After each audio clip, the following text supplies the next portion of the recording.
Hi കൂട്ടുകാരെ, എൻ്റെ video കാണുന്ന എല്ലാ കൂട്ടുകാർക്കും സുഖമാണല്ലോ. ഞാനിന്നിവിടെ ചക്കക്കുരു കൊണ്ടുള്ള ഒരു ഹൽവയാണ് തയ്യാറാക്കിയിരിക്കുന്നത്.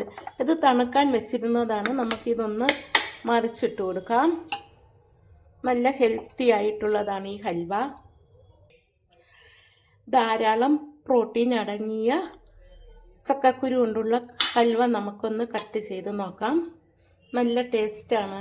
ഇത് കഴിക്കാനായിട്ട് നല്ല ടേസ്റ്റ് ആയിട്ടാണ് ഞാനിത് തയ്യാറാക്കിയിരിക്കുന്നത്. ഇത് എങ്ങനെയാണെന്ന് നമുക്ക് നോക്കാം. ചക്കക്കുരു ഹൽവ തയ്യാറാക്കാനായിട്ട് ചക്കക്കുരു വേവിച്ച് വച്ചിരിക്കുകയാണ്. ഈ ചക്കക്കുരു നമുക്കൊരു മിക്സിയുടെ ജാറിലേക്ക് ഇട്ട് കൊടുക്കാം. ഇതിപ്പോൾ തണുത്തിരിക്കുകയാണ് ചക്കക്കുരു. നല്ലതുപോലെ വേവിച്ചതാണ് ഈ ചക്കക്കുരു.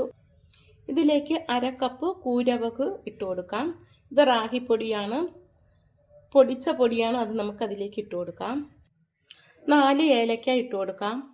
ഒരു നുള്ളിന് വേണ്ടി ഉപ്പുപൊടി ചേർക്കാം. ചക്കക്കുരു വേവിച്ച വെള്ളം കൂടി അതിലേക്ക് ഒഴിച്ചു കൊടുക്കാം. കുറച്ച് വെള്ളം കൂടി ഒഴിച്ചിട്ട് ഇത് നന്നായിട്ട് അരച്ചെടുക്കാം.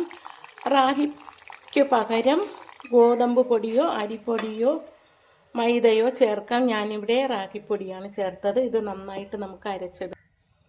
ചക്കക്കുരു നന്നായിട്ട് അരച്ചെടുത്തു. അതിൽ ചേർക്കാനായിട്ട് ഒരു മുറി തേങ്ങയും അരച്ചു. ഇതിന് പാല് പിഴിഞ്ഞെടുക്കണം.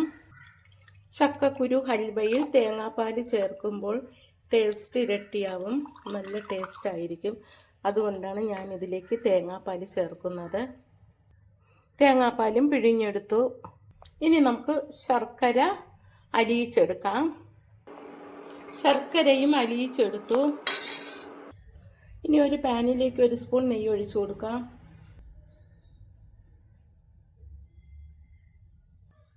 അതിലേക്ക് 7-8 കാഷ്നട്ട് ഇട്ട് കൊടുക്കാം. അതിലേക്ക് കുറച്ച് ബദാം കൂടി ഇട്ട് കൊടുക്കാം. ചെറുതായിട്ട് ഞുറുക്കിയതാണ്. ഒന്ന് മൂപ്പിച്ചെടുക്കാം. ഇത്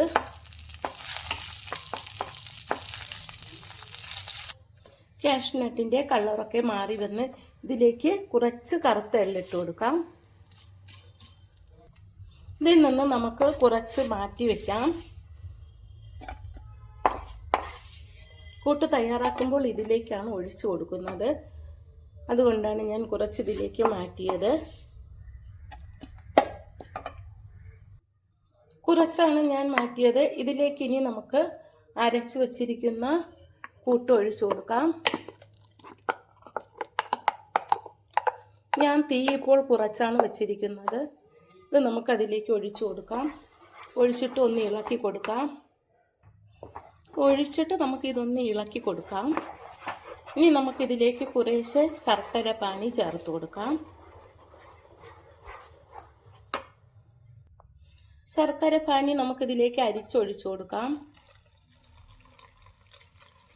ഇനി ഇളക്കി കൊടുത്തിട്ട് ബാക്കി കൂടി ചേർത്ത് കൊടുക്കാം. ഇത് നന്നായിട്ട് എല്ലായിടത്തും യോജിപ്പിക്കണം. ഇതുപോലെ ഇളക്കി കൊടുത്താൽ മതിയാകും.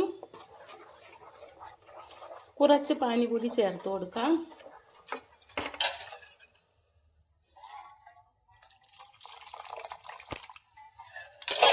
ഇനി എല്ലാം കൂടി ഒന്നും കൂടി യോജിപ്പിച്ചു കൊടുക്കാം. ഇനി നമുക്കിതിലേക്ക് ആദ്യമേ തയ്യാറാക്കി വെച്ചിരുന്ന തേങ്ങാപ്പാൽ കൂടി ചേർത്ത് കൊടുക്കാം. ഹൽവ തയ്യാറാക്കുമ്പോൾ ലൂസായിട്ടിരിക്കണം മാവ്, എന്നാലേ നല്ല ഹൽവ കിട്ടത്തുള്ളൂ. ഇനി നമുക്ക് ഇതും കൂടി ഒന്ന് തേങ്ങാപ്പാലും കൂടി നന്നായിട്ടൊന്ന് മിക്സ് ചെയ്ത് കൊടുക്കാം. ഇതുപോലെ ലൂസായിരുന്നാലേ നല്ല ഹൽവ കിട്ടത്തുള്ളൂ. നന്നായിട്ടൊന്ന് ഇളക്കി കൊടുക്കാം. ഇനി ഇളക്കിക്കൊണ്ടേ ഇരിക്കണം, കട്ട കെട്ടാതെ. ചക്കക്കുരുവിന് തേങ്ങാപ്പാലും കൂടെ ചേർക്കുമ്പോൾ നല്ല ടേസ്റ്റ് കിട്ടും. ഇതിലേക്ക് ഇനി 1 സ്പൂൺ നെയ്യ് കൂടി ചേർത്ത് കൊടുക്കാം. എന്നിട്ട് തീ കൂട്ടി ഇളക്കി കൊടുക്കാം. കുറുകി വന്നു തിളച്ച് വരുന്നുണ്ട്. ഇളക്കിക്കൊണ്ടേ ഇരിക്കാം. കുറച്ച് സമയം വരെ ഇളക്കണം. ഇപ്പോൾ നന്നായിട്ട് കുറുകി വരുന്നുണ്ട്. കുറച്ച് സമയം കൂടി ഇളക്കിക്കൊണ്ടേ ഇരിക്കാം. കുറുകി വരുന്നുണ്ട്. കുറച്ച് നെയ്യ് കൂടി ചേർത്ത് കൊടുക്കാം. വെള്ളം കൂട്ടി ചേർത്ത് ഹൽവ ഉണ്ടാക്കുന്നതാണ് നല്ല ടേസ്റ്റ്. കുറച്ച് സമയം ഇളക്കണമെന്നേ ഉള്ളൂ. ചക്കക്കുരു കൊണ്ടുള്ളതായതുകൊണ്ട് നല്ല ടേസ്റ്റാണ്. ചക്കക്കുരുവിൽ ധാരാളം പ്രോട്ടീനൊക്കെ അടങ്ങിയിട്ടുള്ളത് കൊണ്ട് ഇത് നല്ല ഇതാണ് എല്ലാവർക്കും കഴിക്കാനായിട്ട്. ഇതിങ്ങനെ കുറച്ച് സമയം കൂടി ഇളക്കി കൊടുക്കാം. നമ്മുടെ അലുവ നന്നായിട്ട് പാകമായി വരുന്നുണ്ട്. കുറച്ച് സമയം കൂടി ഒന്ന് ഇളക്കി കൊടുത്താൽ മതിയാകും. വിട്ട് വരുന്ന പരുവമായി വന്നിട്ടുണ്ട്. ഇപ്പോൾ നമ്മുടെ ഹൽവ റെഡിയായി വന്നിട്ടുണ്ട്. ചട്ടുകത്തിൽ നിന്നൊക്കെ വിട്ട് വരുന്ന പരുവമായി കിട്ടി. ഇതുപോലെയാണ് തയ്യാറാക്കിയെടുക്കാനുള്ളത്. നന്നായിട്ട് മൂത്ത് വന്നിട്ടുണ്ട്. ഇനി നമുക്ക് നേരത്തെ മാറ്റി വെച്ച പാത്രത്തിലേക്ക് ഇത് ചൂടോട് കൂടി തന്നെ ഇട്ട് കൊടുക്കാൻ പറ്റും. അപ്പോൾ നന്നായിട്ട് വെന്തു. ഇനി നമുക്ക് ചൂടോട് കൂടി തന്നെ ഈ ഒരു പാത്രത്തിലേക്ക് അത് ഇട്ട് കൊടുക്കാം.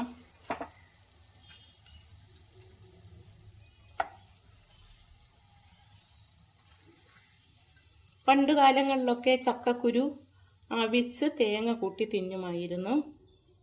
ഇപ്പോഴും അതൊന്നും ആർക്കും കഴിക്കാൻ പറ്റത്തില്ല. ഇങ്ങനെയൊക്കെയാണ് തയ്യാറാക്കി കഴിക്കുന്നത് ഇപ്പോൾ.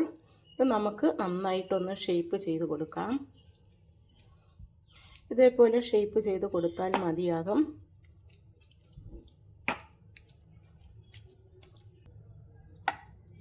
ഒന്ന് അമർത്തി പ്രസ് ചെയ്ത് കൊടുത്താൽ മതി. അപ്പോൾ എല്ലാം സെറ്റായി കിട്ടും. ഇതുപോലെ തയ്യാറാക്കിയാൽ എല്ലാവർക്കും കഴിക്കാൻ വലിയ ഇഷ്ടമായിരിക്കും. കുട്ടികൾക്കും വലുതായവർക്കും എല്ലാം ഇത് കഴിക്കാൻ പറ്റും. ഇനി നമുക്കിതിൻ്റെ മുകളിലേക്ക് നേരത്തെ മാറ്റി വെച്ച ക്യാഷ്നട്ടും ബദാമും കൂടി ഒന്ന് വെച്ച് കൊടുക്കാം. അമർത്തി വെച്ച് കൊടുത്താൽ മതിയാകും. എല്ലാം ഇതിലെ മുകളിലേക്ക് വെച്ച് കൊടുത്തു. ഇനി ഇത് നമുക്ക് തണുക്കുമ്പോൾ മുറിച്ച് കഴിക്കാൻ പറ്റും. നല്ല ടേസ്റ്റാണ്. നെയ്യില്ലെങ്കിൽ വെളിച്ചെണ്ണയിൽ തയ്യാറാക്കിയാലും മതിയാകും. ഞാനിവിടെ നെയ്യാണ് തയ്യാറാക്കിയത്.